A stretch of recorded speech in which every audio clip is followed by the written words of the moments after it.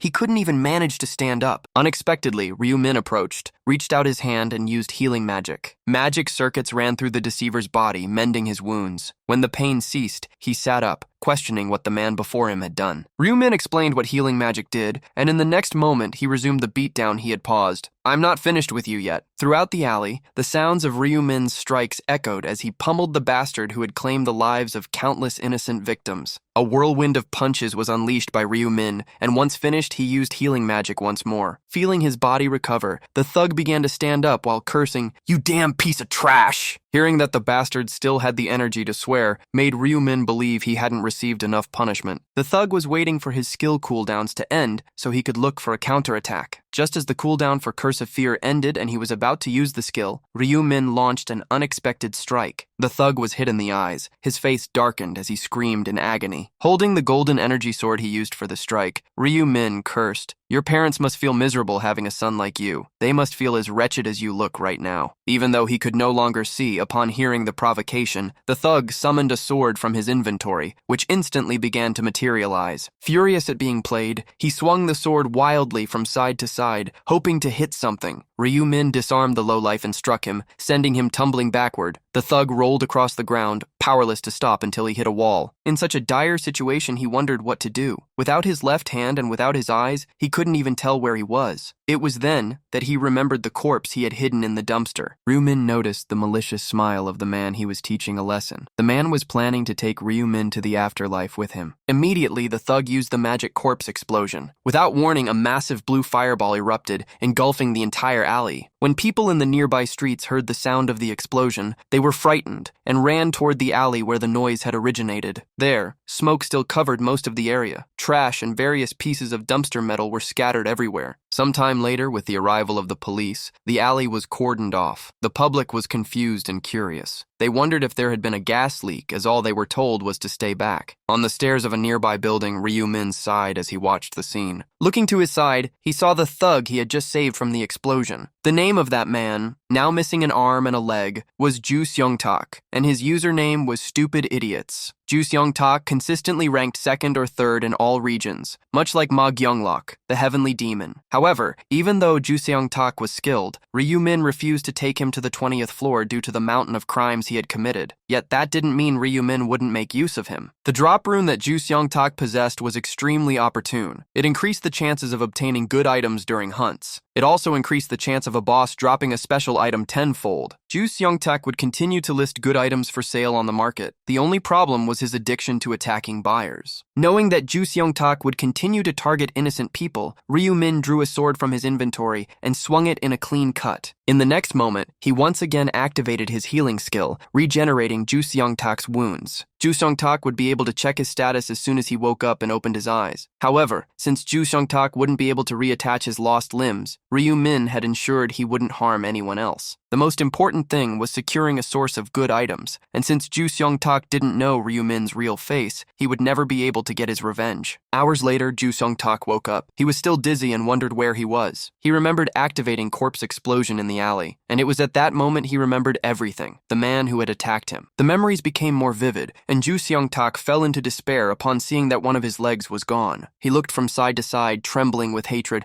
"Where is he? Where is that bastard?" While searching, Ju Seong-tak eventually found a note near him. Opening the note, he read what was written. "I didn't do that to your leg. Why did you hide that in the trash? To hit me? I was planning to finish you off, but I felt bad since you lost a leg, so I'll let you go." Even through the note, the mocking tone was palpable. "Do you know how kind I am for healing you after you tried to rob me? You should consider yourself lucky, and don't try this again." At the end of the letter, there was a warning. "I will end you if I catch you again. I remember you and your address." Ju Seong-tak couldn't understand how the explosion had wounded him, but failed to eliminate the man he had targeted. Wondering how much time had passed, Ju Seong-tak reached into his pocket and realized it was empty. He searched searched for both his phone and his wallet, but everything he had kept was gone. Discovering that he hadn't just lost his limbs, but also all his possessions, Ju Sung-tak gnashed his teeth in desperate hatred. He released his fury while thrashing about, "Damn you!" It was so humiliating that he swore, "I'll make him pay for this." In a restaurant at the Imperial Hotel, Ryu Min was meeting with Julie once again. "Do you like this place?" Enjoying the company, the young woman also enjoyed her dessert. "This is the best food I've ever tasted." Revealing his happiness at her response, Ryu Min invited her to meet more often. "Let's come here more frequently." The invitation caught Julie by surprise, making the girl blush. Realizing he might have caused a misunderstanding, Ryu Min sheepishly corrected himself. "Oh, maybe not that frequently. Every now and then?" Julie revealed that she felt Ryu Min had been very busy lately, as he was always postponing plans to meet. Realizing she was right, Ryu Min apologized. Dejected, he acknowledged just how busy he truly was. He had been attending both the cafe meetings and the player place meetings lately. Finally, he couldn't go out much, as someone was following him. Even at that moment, Ryu Min knew he was being watched. Behind one of the walls stood Bishop Jeffrey, a level 28 assassin-class player. The one who had hired Jeffrey was Christine's father, Nathan Craig. Ryu Min hadn't noticed he was being followed at first, but he eventually used presence detection and discovered that someone had been tailing him for the past few days. Since Ryu Min couldn't see the person, it meant they possessed an assassin class and some form of invisibility skill, though they didn't seem to have presence detection themselves. Otherwise, they wouldn't have followed him so openly. The day after Ryu Min discovered he was being followed, he used the same skill to tail his pursuer and uncovered his identity the moment Jeffrey deactivated his invisibility. After that, Ryu Min read his mind and discovered the reason he was being stalked. Apparently, Christine had spoken about him to her father. It was understandable why the Reverend disliked him, since Ryu Min had told him that Christine would be eliminated in the future. Ryu Min didn't care about being followed, as he possessed the identity swap mask as well as his own invisibility, making it appear to Jeffrey that he was simply going to and from work. While they ate dessert, Ryu Min heard Julie remind him of what he had told her regarding the 7th round during their last meeting. She was quite confused by his suggestion. Is it really just that? All I need to remember is not to be tempted? The protagonist confirmed the information he had already shared. In reality, Julie would end up failing the round if she knew exactly what the mission entailed. Failing a round meant being eliminated for eternity. Ryu Min didn't want to allow the people he wished to protect to be eliminated before the 20th round. This meant he would keep as many of them alive as possible until they reached the final round. With that thought in mind, he spoke honest words. "Julie, let's survive until the last round." The young woman nodded with a sweet smile on her face. "Yes, let's do that." The next round arrived quickly. Wrapped in golden light, Priscilla appeared in the skies, smiling as she greeted the humans. "Hello, everyone. How have you been this past month?" None of the players responded. Everyone directed looks of discontent toward Priscilla. Priscilla revealed that in that immense plain, there were only 434 survivors. "Don't you think that's far too few?" After the question, Priscilla flapped her wings, making the ground beneath the players' feet tremble. Parts of various plains merged. Once again, the regions were being combined. The ground was divided into perfect squares, rising like simple earth cubes miles wide, carrying all the players from various regions. The blocks of earth were reorganized until 10 regions were united into one, with a total of 4,992 people. Now, the zone would receive a new name, C2, Eska 003. Everyone there was Korean, so Priscilla told them not to worry. As usual, Priscilla revealed they would choose a new representative for the zone. Hearing the news, some people gulped. Before proceeding, Priscilla remembered something. Wait a minute. There is something that needs to be discussed regarding how things will happen. She then simply disappeared in a flash of light, leaving the players alone. Black Scythe crossed his arms, noticing yet another representative selection process. He wanted to reach the highest position again, as it would lead him to a ruling position in the real world as well, even if the item he'd obtain was single use. In addition to the control item, there would be the mental barrier rune in this round, a sub-quest reward. This was one of the 18 runes Black Scythe needed. This one, in particular, was necessary to resist Yami's order skill. The reward for being the zone representative and the mental barrier rune were 2 items he sought to obtain no matter what, and he was already prepared. Priscilla met with the angels from all the other areas. They wondered who would take on the job or who would volunteer. One of the angels revealed she had heard Priscilla played a fun game with Olive. Other angels had heard the same. A game where the queen was decided if the former representative of a zone became the representative of the newly formed zone. When they all asked if they could play the same game, Priscilla got excited. It sounded like fun. Then let's go with the common method, where we choose the zone representative through a battle. One of the angels, however, interrupted her, but But your zone has Black Scythe. Isn't he the only human above level 50? The other angels began to think a battle would be unfair, as Priscilla would obviously have the advantage. She then asked if anyone had another idea. Since they didn't want to choose something decided by raw strength, one of them recommended, "Why don't we choose the one who clears the 7th round first?" Everyone agreed with the idea, since the round's mission was not related to the use of force. They asked for Priscilla's opinion, and she remained silent. In the end, she returned to the area where the humans were, announcing that they had chosen the method to select the new representative. The representative of the new zone will be the one who clears this mission first. Everyone began to feel relieved upon hearing her. No one wanted to participate in a battle. Priscilla then prepared to announce the mission for the 7th round. Unexpectedly, when the notification windows appeared before each person, the players found only question marks in the mission information, leaving everyone confused. The players tried to warn Priscilla that there was a system error, but she reassured them, there is no error. The mission of the 7th round is hidden. With that, Priscilla simply said goodbye and began to disappear amidst the light. A 2-hour countdown began. The players started wondering how they could find out what the mission was. They didn't have a single clue. Questioning if they should figure out the mission on their own, the players began to walk through the area. Unexpectedly, Seo Arin and Sangchul, No Pain, No Gain, and Democracy were already gathered and walked toward Black Scythe. Crossing his arms, the protagonist asked why they were together, and Sangchul answered for the group. We ended up running into each other. Behind him, No Pain, No Gain tried to greet Black Scythe, seeking information, and Sangchul asked Black Scythe if he had any idea what the mission was about. The protagonist replied rudely, "Why are you asking me? The mission is completely marked with question marks. How could I know more than you?" Seeing the response, and Sangchul asked excitedly, "Do you want to know information about this round?" The protagonist feigned curiosity, asking how anyone could know anything about the mission, and Sangchul tried to lead Black Scythe's curiosity. "I heard something from a prophet." Black Scythe's expression hid the coldness he felt. Last time, and Sangchul had hidden the fact that a prophet existed, but now he was speaking openly about her. It made Black Scythe feel stupid for believing he could trust him, and Sangchul noticed the change in Black Scythe's expression and asked if something was wrong. The protagonist showed even more curiosity and doubt. How strange. A prophet? And Sangchul tried to convince Black Scythe and turned quickly to Seo Arin. "We've received help from her several times, right, Seo Arin?" Surprised by the sudden question, Arin confirmed it, albeit uncomfortably. Black Scythe sighed upon hearing Arin's response and marked her as another person who was not trustworthy. Crossing his arms, the protagonist ordered, "Fine, tell me." As requested, and Sangchul revealed to him and the rest of the group, the prophet said that all we need to do in the 7th round is not fall for temptations. While listening to Sangchul speak, Democracy displayed a look of surprise. Worried, she asked, "The prophet's name, is it Ryu Min?" The question caught Sangchul and Seo Arin by surprise. Black Scythe, Ryu Min himself, however, sighed in dissatisfaction. Now, 4 people knew of the prophet's existence and identity. It wouldn't be a problem as long as they didn't know the prophet was him. Still, to avoid trouble, he decided to split the group. Thus, thanking them for the tip and claiming he didn't even know what it meant, he advised, "It's better for us to split up to look for clues now." And Sangchul was confused. Wouldn't it be better to stay together? But Black Scythe countered, "We don't even know if it's a team mission. Why would we stay together?" And Sangchul, Seo Arin, and No Pain, No Gain said goodbye to Black Scythe. Julie had stayed behind and asked, confused, "Should even I go?" Black Scythe confirmed, "Yes, even you." Despite being disappointed, Julie accepted and soon left. Left alone, Black Scythe sighed, irritated by so many problems. However, a doubt surfaced in his mind. What exactly was the mission for this round again? Suddenly, a girl's scream was heard. Black Scythe ran quickly toward the forest, seeking the person who had screamed. He soon found her, sitting and wounded near a tree, Min Julie. Upon seeing Julie wounded, Black Scythe approached quickly. "Democracy, what happened?" Julie clutched her stomach, trying to stem the flow of blood. Trembling, she spoke weakly. "Black Scythe,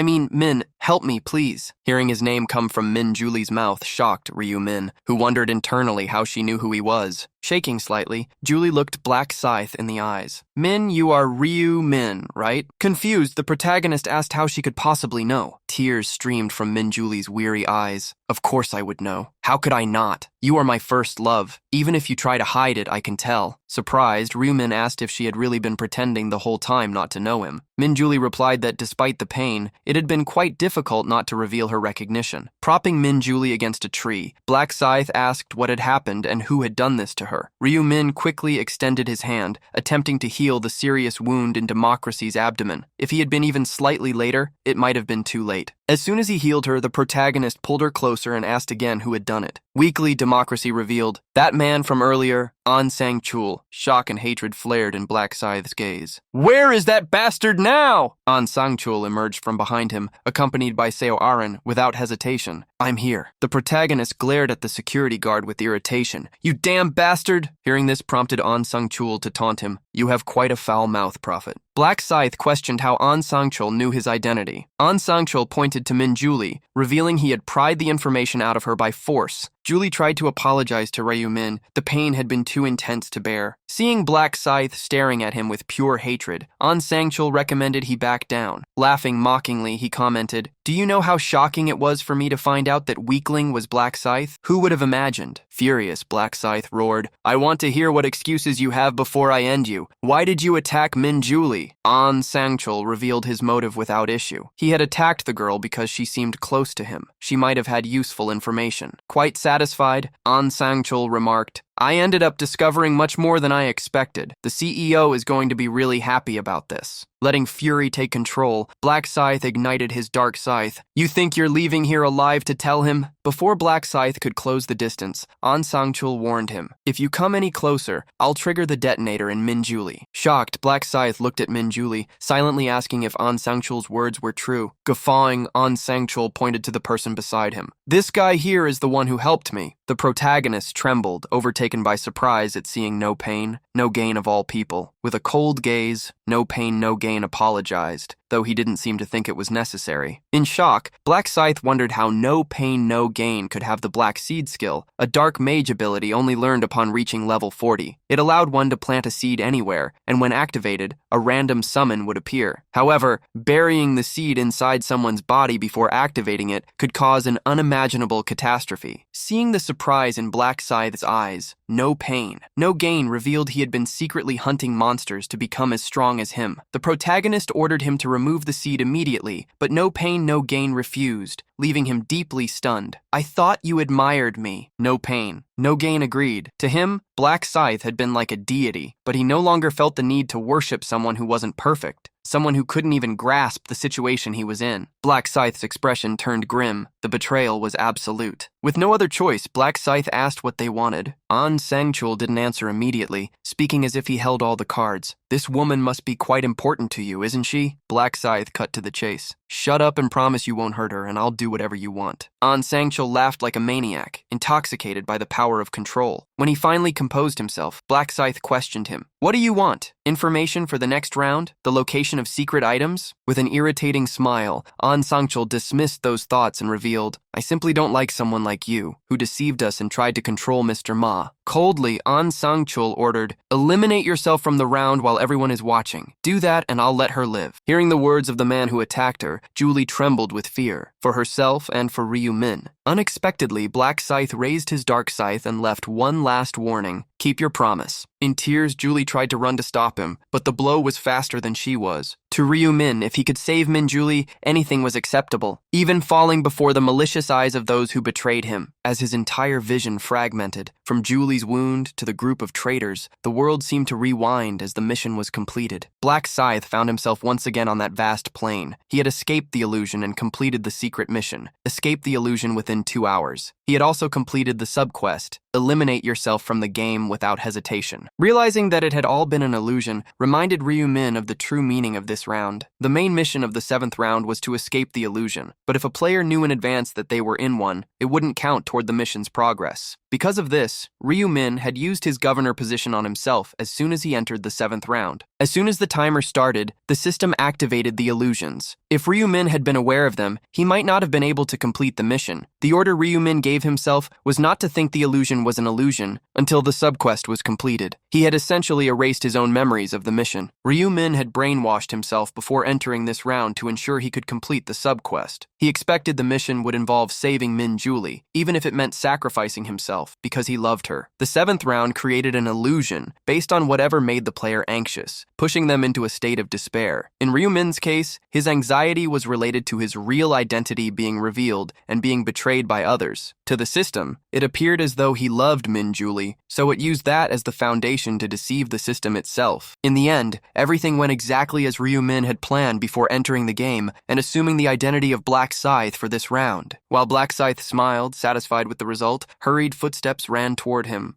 CO Aaron, who appeared to have just escaped the illusion, greeted him excitedly. "Mr. Black Scythe, did you pass the 7th round?" Confirming it, Black Scythe asked about her. CO Arene, her eyes lost in thought, nodded. The actress looked around, noticing that the others had not yet escaped. She took the opportunity to address Black Scythe. "This might be shocking for you to hear so suddenly, but I need to say something." Looking away, blushing and fearful, Seo Aaron plucked up her courage. "I think I like you. This came out of nowhere, right? I know it might seem like a joke, but I'm serious. I might not have the courage to say this again." As he listened to her, Black Scythe channeled his dark scythe. Seo Aaron, who was about to make an important request, couldn't even see when the crimson energy of the scythe surged toward her. Her body fell to the ground, fragile and lifeless. The protagonist placed the scythe beside the body and declared, "That's enough. This is sufficient." At that same moment, another notification appeared. "You have completed the main mission. Escape the illusion within 2 hours." The fake body of Seo Aaron began to dissolve into golden lights. Black Scythe finally looked around and began to walk across the plain, where thin golden lines extended from the sky to the heads of each player. Although they were standing, everyone was in a deep sleep. Priscilla turned around hastily upon hearing footsteps. Discovering that a human had already managed to complete the round, she descended from the sky in a hurry. However, confusion arose within Priscilla when she saw that Black Scythe was the one moving. Watching Priscilla approach, Black Scythe asked if there was a problem. With an extremely wide smile, one so bright she felt the need to hide it, Priscilla revealed, "You are the first person to escape the illusion, Black Scythe. Congratulations." Black Scythe feigned ignorance about what she was talking about. At that moment, a pillar of light enveloped him and a notification appeared. "Please, wait until the time expires. Rewards will be delivered after the results are calculated." Only 30 minutes had passed. Leaving Black Scythe behind, Priscilla flew back into the sky with extreme satisfaction. Black Scythe smiled confidently once more. He knew the important thing was the main mission, overcoming temptation. The main mission utilized the player's own data. The first temptation tried to persuade them through shifting desires, the flight from pain, or through seduction. If a player reached the time limit without escaping the temptation, or if they broke free before encountering the main content, they would fail. On the other hand, if the player successfully escaped the illusion, they would be ranked according to the time it took to complete the mission. Ryu-min assumed he had taken very little time to exit the illusion, just like the last time. Time passed quickly, and soon the people who hadn't yet awakened from the illusion began to stir. They were confused, wondering what was happening. One man was even trying to figure out why his girlfriend had suddenly disappeared. Priscilla, seeing the confusion spreading across the plain, called for everyone's attention. The true content of the mission was revealed to everyone. Escape the illusion within 2 hours. The sub-quest even surprised the players. No one believed that anyone would actually eliminate themselves without hesitation. Seeing their reactions, Priscilla's smile grew even wider. Soon, the ranking was revealed to all. Black Scythe was unexpectedly in first place. He had taken only a single second to exit the illusion because, as soon as the order to eliminate himself was given, he had done so without a moment's doubt. Seeing Black Scythe in first place yet again, everyone was surprised as usual. They couldn't understand how he had taken the top spot in a mission like this. The protagonist received congratulations for securing first place both in his own zone and across all areas combined. He received a random gacha ticket for being first in his zone and a special reward chest for the overall grand prize. One of the angels recognized the mental fortitude Black Scythe possessed, which allowed him to achieve the top rank. Dissatisfied, another angel was forced to accept Priscilla as the queen. Priscilla then bid farewell to the humans who had failed to complete the mission. Golden light fell upon those humans, taking with it the energy into which they were transformed. At the same time, Black Scythe received the title of Zone Representative, and his reward was delivered. His temporary authority skill, Governor's Position, was altered. Now he could also use it a single time in the real world. Ryu-min received an item representing the change and evolution of his rank. Now he could finally resist Yami's skill thanks to that. He could take control of the cafe at any time. Minutes later, Ma Gyunlok woke up in his room, sunlight already streaming through the window. Still wary, he wondered if he had truly returned to reality, or if everything he had seen was just an illusion. In Ma Gyunlok's illusion, his three brothers were trying to eliminate him. This made him wonder if what he had seen wasn't just a dream, but a vision of the future. The fear made him want to expand the company as quickly as possible and win his father's recognition. Getting out of bed and going to the window, Ma Gyunlok looked out at the city and remembered something that intrigued him. He still hadn't seen a username in the results that reminded him of the Prophet. This wasn't a combat-based mission, and the Prophet already knew about it. This made him wonder if the Prophet had intentionally completed the mission with a slower time. In a simple restaurant, Ryu Min was eating omelets for breakfast. Looking at the person across from him, Julie, who seemed extremely despondent, he wondered if he had made a mistake by asking to meet right after the game. Trying to understand what was going on, Ryu Min asked what was wrong, if something had happened in the 7th round. As soon as she heard the question, Julie's face turned as red as the ketchup decorating the omelet on her plate. Averting her eyes, she answered weakly, I